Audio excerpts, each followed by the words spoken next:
Bonjour. Bonjour Michel Onfray. Bonjour. Merci de nous accueillir chez vous. On est ici à Caen. Oui. Chez vous. Oui. Chez moi en Normandie, dans des ruines.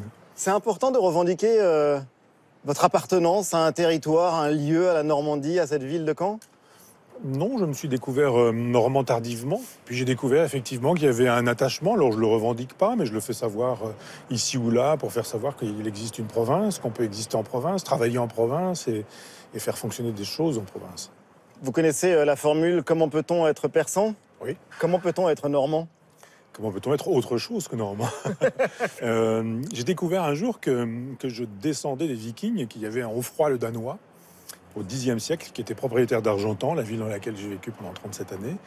Et ça n'a pas compté pour rien, parce qu'il y a une espèce de long lignage jusqu'à mon père. Il y avait des Onfray aussi avec Guillaume le Conquérant.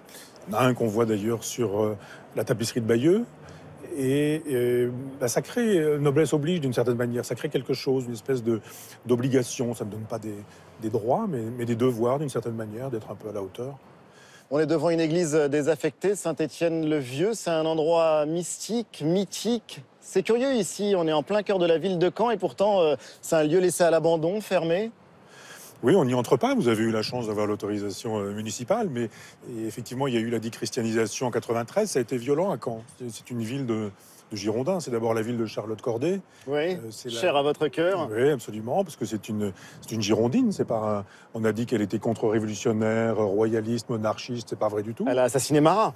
Oui, qui était l'ennemi du peuple, contrairement à ce qu'on disait, qui voulait faire guillotiner en quantité. Elle a juste dit, mais on est en train de dévoyer la Révolution française, donc il faut tuer ce tueur pour arrêter les crimes et les meurtres. Et puis après, il y a eu effectivement des bombes.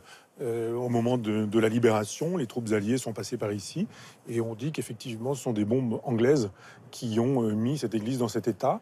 Et depuis, comme ça coûte très cher, évidemment, c'est une ruine. Personne ne la restaure, c'est bien dommage parce que c'est une église magnifique et puis elle est complètement centrale dans Caen. Oui. Mais c'est un endroit troublant en effet. Les ruines sont toujours troublantes. Il y a une esthétique de la ruine. Vous y êtes sensible? Ah oui, oui. D'abord, j'ai écrit il y a très longtemps un livre sur Manzu Desiderio qui s'appelait Métaphysique des ruines. Ce sont deux peintres, Barra et Nommé, deux peintres lorrains qui sont allés à Naples et qui ont fait des très belles peintures, mais d'effondrement d'églises. Après, il y a eu Hubert Robert au XVIIIe siècle et tous les romantiques ont été sensibles aux ruines parce que ça permettait de méditer sur les civilisations. Les civilisations sont mortelles, la preuve. Mais qu'est-ce qu'il y a de métaphysique dans les ruines?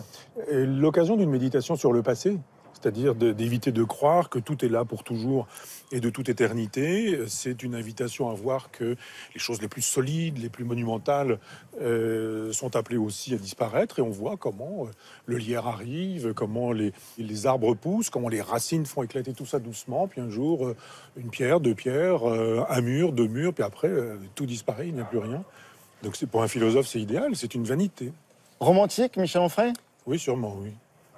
Il faut mener un combat en sachant qu'il est perdu. Le bateau coule, on fera rien pour pouvoir le renflouer parce que rien n'est faisable. Mais en même temps, mourir avec élégance. Donc il y a quelque chose de romantique à savoir que des combats sont perdus, mais il faut savoir les mener. Qu'est-ce qu'un athée militant revendiqué ressent devant un ancien lieu de culte? D'abord, un athée n'est pas dépourvu de spiritualité. Et c'était un grand coup d'État de la part de la religion d'avoir laissé croire que la spiritualité devait être religieuse. Que si on était athée, on n'avait pas de spiritualité. On était une espèce de pourceau d'Épicure. Et j'aime la culture de ma civilisation. Donc évidemment, je ne vais pas m'interdire de peinture, la peinture, la musique, la littérature. Mais donc vous ressentez une forme d'émotion? Évidemment. Oui. Oui, évidemment. Oui, oui. D'abord, pour les gens qui ont construit cet édifice. Ensuite, pour la ferveur populaire qu'il y a eu à cette époque-là. Ensuite, pour tout ce qui s'est dit, tout ce qui s'est fait, les mariages, les enterrements, la joie, la douleur, la souffrance, etc. Et puis après, parce qu'effectivement, c'est quelque chose qui fait partie de la ville, de son passé, qui est une espèce de présence silencieuse, mais qui nous dit qu'il y a eu tout ça. Il y a autre chose aujourd'hui, on entend les voitures, on entend les camions, on entend les avions, ce genre de choses. Mais il y a cette présence-là, qui reste là et qui montre qu'il y a une spiritualité. Elle est en train de s'effondrer, je dis pas c'est bien, je dis pas non plus c'est pas bien, je dis pas il faut la restaurer. Je le constate et il y a effectivement une émotion, mais un philosophe qui n'aurait pas d'émotion devant des ruines d'église, ce serait pas vraiment un philosophe. Pas un philosophe, non. Alors venez, Michel Onfray, il y a des graffitis avec des déclarations d'amour, il y a des messages de supporters de foot de la ville de Caen. Et puis il y a ici Tout n'est qu'ordre et beauté, luxe, calme et volupté. Baudelaire, l'invitation au voyage. Oui. Qu'est-ce que ça vous évoque? Je connaissais pas, enfin je connais le poème de Baudelaire, mais ordre et beauté, luxe, calme et volupté, oui, ça marche. Hein. Ça marche pour vous? De la beauté, du luxe, du calme et de la volupté. Que peut-on souhaiter de mieux? Voilà, Michel Onfray, on a parlé de romantisme, on va parler d'anarchisme. On va continuer la visite de cet endroit assez magnifique.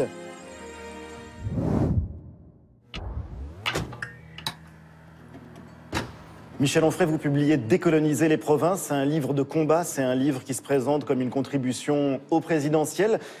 Décoloniser les provinces, c'est un emprunt à Michel Rocard ou c'est une référence à Michel Rocard. Qu'est-ce qu'un anarchiste, un libertaire va rendre hommage à Michel Rocard? C'était l'époque où Michel Rocard était de gauche, d'abord. Il était au Parti socialiste unifié. C'est un travail qu'il a fait, d'abord, c'était de décoloniser la province. Oui. Et puis on n'a pas eu l'autorisation. Vous avez mis le pluriel. On n'a pas eu l'autorisation. Et de fait, cette proposition, elle était extrêmement intéressante. Elle a été après reprise, bricolée, détruite dans le processus de décentralisation mis en place par Gaston Defferre. Ce n'est pas un rapport sur la décentralisation, que les choses soient claires. Non, surtout pas. Non, c'est juste une invitation à dire, savez-vous qu'il y a autre chose que Paris en France? Savez-vous qu'il y a des régions, qu'il y a des provinces? Savez-vous que la majorité des Français vivent en province et pas à Paris? Et que Paris, c'est pas un arrondissement qui fait la loi. C'est juste une invitation à dire, et si vous vouliez qu'on fasse enfin de la politique pour les gens qui sont en province, parce qu'il y a une colonisation, d'une certaine manière, des provinces par Paris. Et ça va même plus loin. Vous parlez de Paris comme d'un vampire qui a sucé le sang des provinces en France. Absolument. Vous le dites avec le sourire. Ah oui, parce que... Non, mais ça, c'est le polémiste Michel Onfray qui avait trempé sa plume dans l'acide ou... C'est le littéraire, c'est une image que tout le monde comprend. Cette idée du vampire qui se nourrit du sang bien chaud et bien vivant de la province. Vous savez qu'on monte à Paris et qu'on descend en province. Oui, on monte à Paris comme au ciel. Voilà. On est dans une église. Voilà, et on descend en province. Voilà. Comme on va aux enfers. J'ai bien entendu jadis Johnny Hallyday dire qu'il allait rôder son spectacle en province. C'était extraordinaire. C'est-à-dire chez les ploucs, on va essayer, voir l'électricité, si ça marche, etc. Puis voilà. Et puis après, on ira à Paris, quoi. On va aller à Paris. Et moi, on m'a proposé très vite et très tôt, lors de mon premier contrat, d'aller à Paris en me disant c'est ici qu'on fait carrière, etc. Pour réussir. J'ai envie de faire des livres. Il m'a dit vous réussirez pas. Je dis je réussirai pas, c'est pas grave. Mais effectivement, on voit bien que tous les talents de la province nourrissent Paris et que pour exister, il faut aller à Paris. Ce que vous n'aimez pas à Paris, bon, il y a le côté centralisation à outrance. Il y a cette idée qui remonte aux Capétiens que on a construit la France. Autour d'un cœur qui est Paris, d'un aspirateur, d'une sorte de trou noir qui est Paris. Mais vous n'aimez pas Paris, son anonymat. Vous n'aimez pas Paris, sa déshumanisation, sa déresponsabilisation, comme vous le dites, son animalisation. Paris rend les gens animaux. Oui. Oui. Oui. Non, je pense que c'est un lieu de concentration des Rastignac et qu'ils y sont tous. Si vous voulez faire carrière, si vous voulez exister. Mais Rastignac, c'est un provincial. Oui, qui monte à Paris. Moi, les Parisiens... Mais donc le problème de Paris, c'est les provinciaux qui sont montés pour y faire carrière. D'une certaine manière, oui. Oui. Donc, ce sont des infidèles. Et je pense effectivement que dans tous les domaines en France aujourd'hui, peinture, musique, littérature, philosophie, édition, etc., vous avez moins de 50 personnes qui font la loi. Il faut les connaître. Si vous les connaissez, vous êtes copains, vous les tutoyez, vous les invitez, qu'ils vous invitent, etc., etc. Alors c'est facile, les portes s'ouvrent. Et on sait très bien aujourd'hui que si vous voulez faire du cinéma... Vous faites partie des 50, Michel Onfray. Surtout en vivant là. Vous vivez à Caen, mais oui. Vous faites la loi à Paris. Non, je ne fais pas la loi à Paris, vous rigolez. Je ne fais pas la loi, moi, je n'ai aucun poste de pouvoir. Aucun poste de décision. Bah, dites-moi lesquels. L'université populaire. C'est pas un poste de pouvoir. Bon, c'est un magistère. Ah, c'est autre chose. Mais je ne distribue aucun diplôme, je ne permets aucune carrière, je ne suis utile à rien ni à personne d'un point de vue professionnel ou politique ou je ne sais quoi. Non, je vous trouverai pas. Hein. Vous ne trouverez pas un endroit dont vous pourriez dire c'est un lieu de pouvoir qui me permet d'exercer sur autrui. C'est ma vie de libertaire. Vous êtes un média alors? Un média non plus. Vous avez une chaîne de télé, vous avez différents canaux d'expression, vous avez des podcasts suivis par des centaines de milliers de personnes, vous avez les livres. Oui. Donc, vous avez les tribunes. Oui. Donc, Michel Onfray est un média. Ah oui, média comme ça, en ce sens, si vous voulez, oui, je suis un médiateur. On peut le dire comme ça. Ce livre, Décoloniser les provinces, j'ai l'impression que c'est aussi un livre pour rappeler qui vous êtes. Qui vous êtes au-delà des polémiques, au-delà des batailles, au-delà de tout ce qu'on a pu écrire et dire de vous ces derniers mois, ces dernières années. Oui, non, mais vous avez raison là-dessus. c'est rappeler qui est Michel Onfray, à ceux qui voyaient en vous, par exemple, un allié du Front National, un type qui était aussi un allié de la droite, parce que vous n'arrêtez pas de critiquer la gauche. C'est rappeler, voilà qui je suis. C'est-à-dire que quand on n'entre pas dans les cases, c'est-à-dire aujourd'hui, on a la droite, la gauche, et puis on a dans la gauche des cases.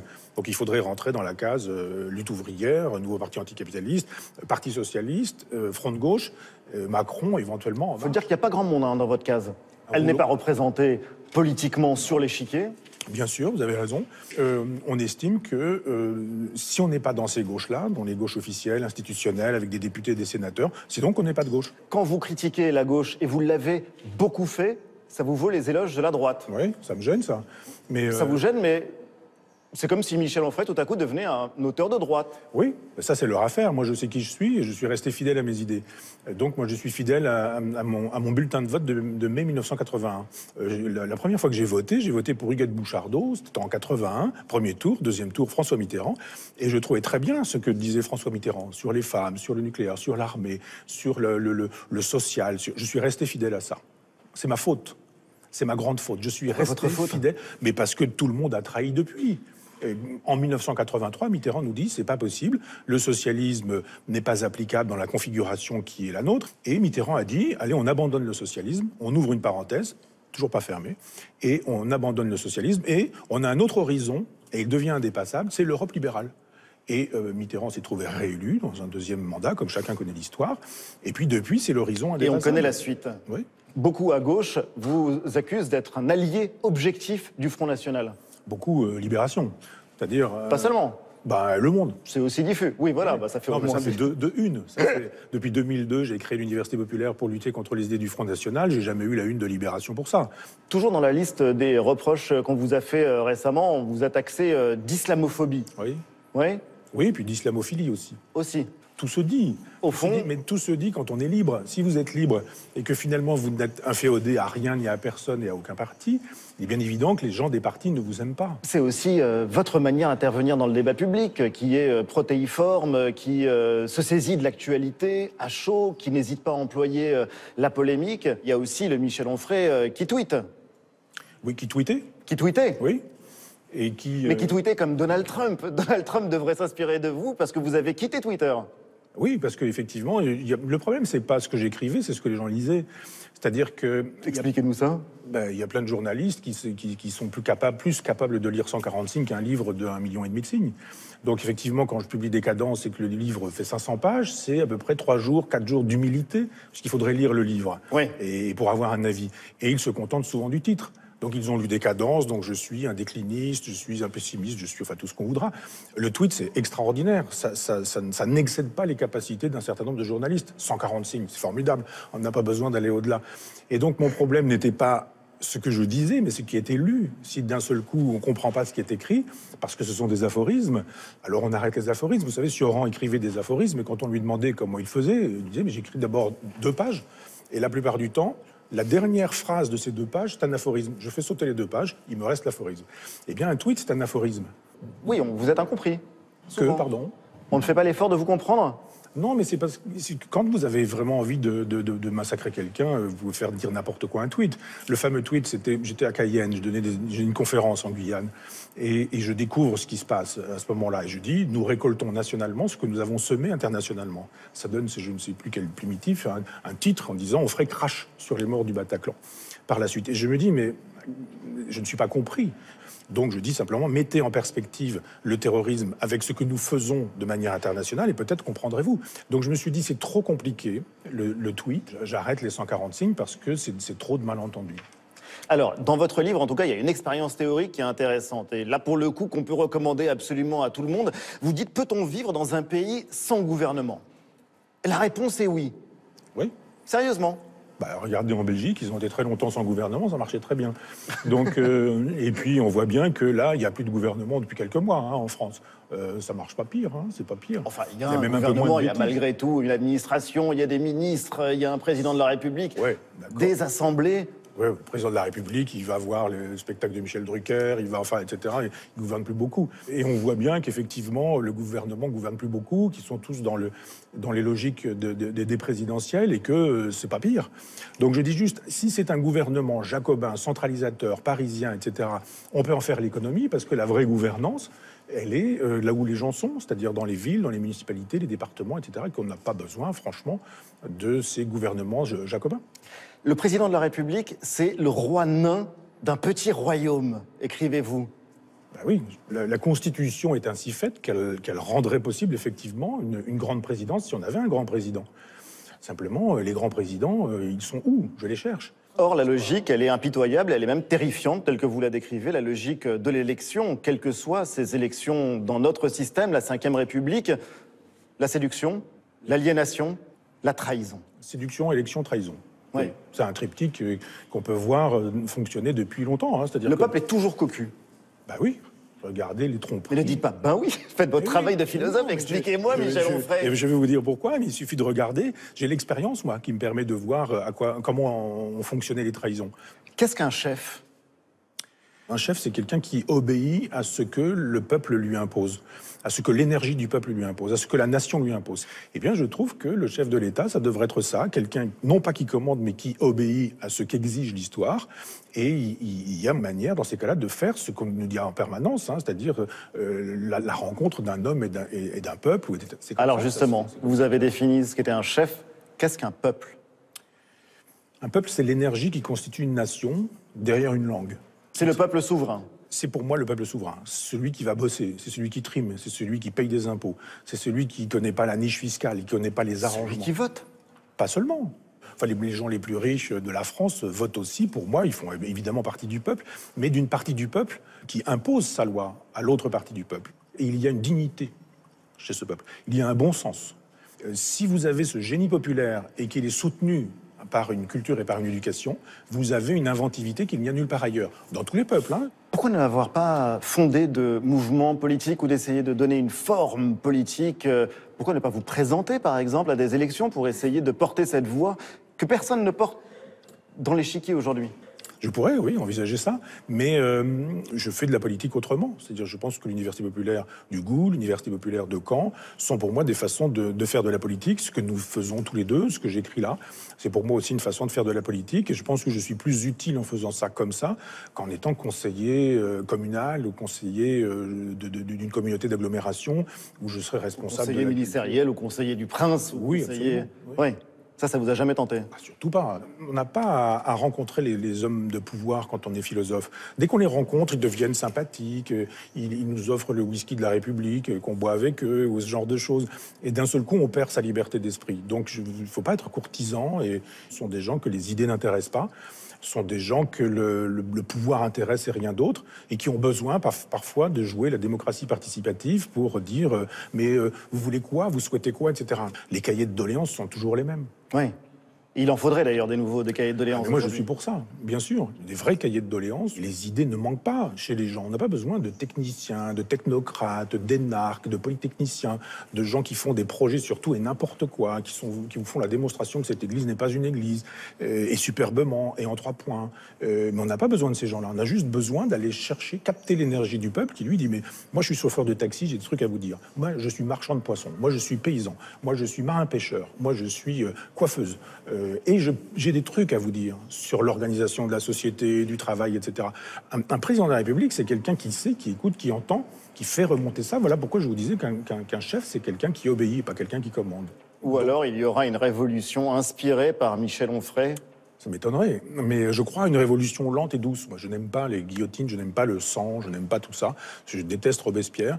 Et je crois aux vraies révolutions qui sont celles des idées, des pensées, de la contamination, de la capillarité, du fait que les gens puissent dire « Ah oui, tiens, finalement, pourquoi pas, la politique, c'est mon affaire, je suis citoyen, je ne suis pas citoyen que quand je vais mettre un bulletin de vote pour jouer à cette histoire dont on connaît la fin, mais juste en faisant des choses. » Et j'invite à ce que la citoyenneté redevienne une aventure personnelle et individuelle, parce que la politique, c'est essentiellement ça. C'est vrai qu'un journaliste québécois vous a qualifié de Zemmour de gauche? Oui. Ça vous fait rire? Oui, tout me fait rire, moi, de la part des journalistes. Donc, je suis pas... Vous savez, il y avait Héraclite qui riait, Démocrite qui pleurait. Enfin, c'est un truc... Et moi, je suis ni dans le rire, ni dans le pleur. Je suis plutôt dans le sourire. Et c'est Nietzsche, ça, plutôt. Moi, j'acquiesce au monde autant que faire se peut, mais en souriant, en riant, en étant nietzschéen. Et Nietzsche faisait du rire une espèce de signe de la grande santé.